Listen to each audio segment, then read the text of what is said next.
વિદ્યાર્થી મિત્રો, ધોરણ 9ના અંગ્રેજી વિષયની આ વિશેષ સમજૂતીમાં આપ સૌનું સ્વાગત છે. આજે આપણે વેલી ઓફ ફ્લાવર્સ એટલે કે ફૂલોની ખીણ વિશે વાત કરવાના છીએ. હવે પાઠ્યપુસ્તકમાંથી સીધું વાંચવું ક્યારેક થોડું કંટાળાજનક લાગી શકે, ખરું ને? એટલે જ આજે આપણે આ પાઠને એકદમ રસપ્રદ રીતે ફકરે સમજીશું. તો હિમાલયમાં છુપાયેલા આ સુંદર સ્વર્ગની સફર માટે તૈયાર છો? ચાલો શરૂ કરીએ. જરા કલ્પના કરો, આપણે પશ્ચિમ હિમાલયની હારમાળામાં છેક 14,000 ફૂટની ઊંચાઈ પર ઊભા છીએ. આજુબાજુ લીલાછમ પર્વતો, વાદળો અને ચારે બાજુ બસ ફૂલો જ ફૂલો છે, જાણે કોઈ સ્વપ્નનગરી હોય. પાઠ્યપુસ્તકની શરૂઆત જ આ અદ્ભુત દૃશ્યથી થાય છે, અને આ જ છે આપણી પ્રખ્યાત વેલી ઓફ ફ્લાવર્સ. આખા પાઠને આપણે 6 સરળ ભાગમાં વહેંચી દીધો છે: સ્થાન અને ટ્રેકિંગ રૂટ, તેની રસપ્રદ શોધ અને ઇતિહાસ, રામાયણની કથા, ત્યાંની વનસ્પતિઓ, લુપ્ત થતા વન્યજીવો અને છેલ્લે ભૂગોળ અને મુલાકાતનો સમય. બસ આટલું સમજી લીધું એટલે આખો પાઠ ક્લિયર. તો ચાલો સૌથી પહેલા તબક્કાથી શરૂઆત કરીએ. આ રાષ્ટ્રીય ઉદ્યાન બરાબર ક્યાં આવેલું છે અને તે કેટલો વિશાળ વિસ્તાર ધરાવે છે તે સમજી લઈએ. બીજા ફકરામાં લેખક જણાવે છે કે આ ખીણ 87.5 ચોરસ કિલોમીટર જેટલા વિશાળ વિસ્તારમાં ફેલાયેલી છે. આટલો મોટો વિસ્તાર! એટલે જ આ જગ્યા માત્ર પ્રવાસીઓ માટે જ નહીં, પણ પ્રકૃતિ પ્રેમીઓ, વનસ્પતિશાસ્ત્રીઓ અને ફોટોગ્રાફર્સ માટે એકદમ સ્વર્ગ સમાન છે. હવે પ્રશ્ન એ થાય કે ત્યાં પહોંચવું કઈ રીતે? રસ્તો એકદમ રોમાંચક છે. ઋષિકેશથી 300 કિલોમીટર દૂર બદ્રીનાથ પાસે ગોવિંદ ઘાટ આવે છે. અહીં સુધી જ વાહન જઈ શકે. પછી શરૂ થાય અસલી ટ્રેકિંગ.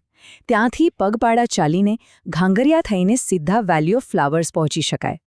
હવે આવીએ બીજા તબક્કા પર. સદીઓ સુધી દુનિયા આ જગ્યાથી અજાણ હતી, તો આટલી સુંદર જગ્યા વિશે ખબર કઈ રીતે પડી? આનો ઇતિહાસ ખૂબ જ રસપ્રદ છે.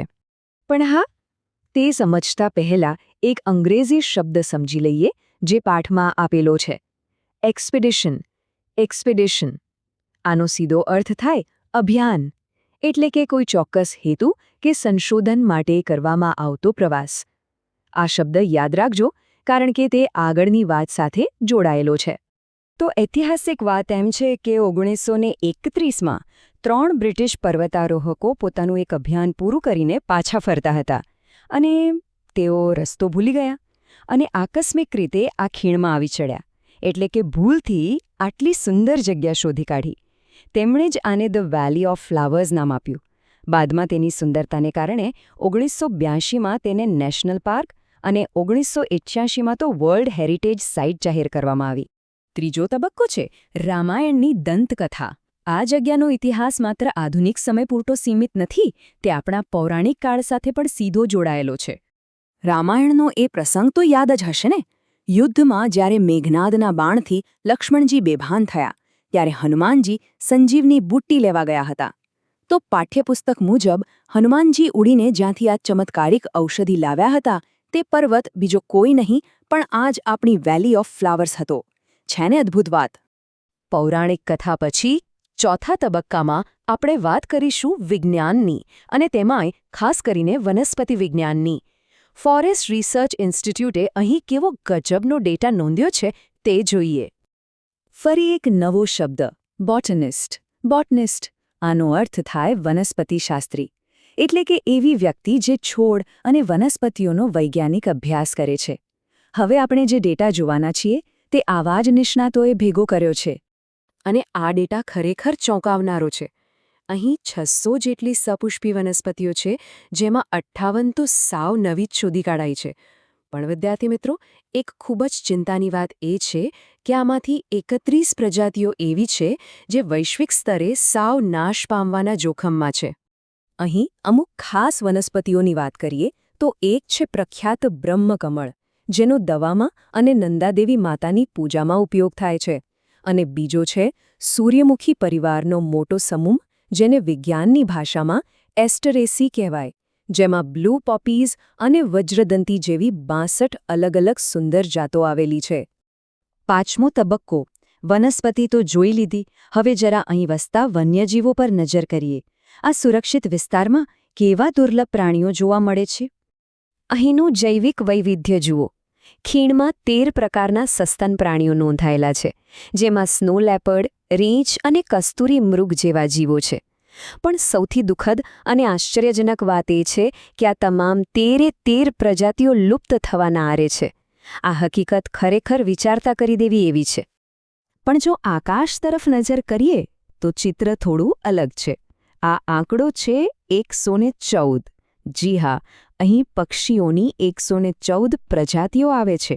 હિમાલયન ગીધથી લઈને સુંદર મોનલ તેતર જેવા અદ્ભુત પક્ષીઓ અહીંનો નજારો વધારે જીવંત બનાવે છે. અને હવે આપણે પાઠના અંતિમ 6થા તબક્કામાં પહોંચી ગયા છીએ, જેમાં વાત છે આ જગ્યાની ભૂગોળ અને તેની મુલાકાત લેવાના સૌથી શ્રેષ્ઠ સમયની. આમ તો શિયાળા દરમિયાન આ આખી ખીણ બરફની જાડી ચાદર ઓઢી લે છે. એટલે જ જુલાઈ, ઓગસ્ટ અને સપ્ટેમ્બર મહિનાઓને મુલાકાત માટે બેસ્ટ માનવામાં આવે છે, કારણ કે આ સમયમાં બરફ ઓગળે છે અને ખીણ ખરા અર્થમાં રંગબેરંગી ફૂલોથી ખીલી ઉઠે છે. અહીંની ભૂગોળ સમજતા પહેલા છેલ્લો એક શબ્દ, બાયફર્કેટ્સ. આનો અર્થ છે કોઈ વસ્તુને બે સમાન કે અલગ ભાગમાં વહેંચવી, એટલે કે દ્વિભાજિત કરવી. આ શબ્દ અહીં કેમ વપરાયો છે? કારણ કે અહીં વહેતી પુષ્પાવતી નદી 6 કિલોમીટર સુધી ફેલાયેલી આ ભવ્ય ખીણને બરાબર વચ્ચેથી 2 અલગ ભાગોમાં વિભાજિત કરે છે. છે ને કમાલની ભૂગોળ?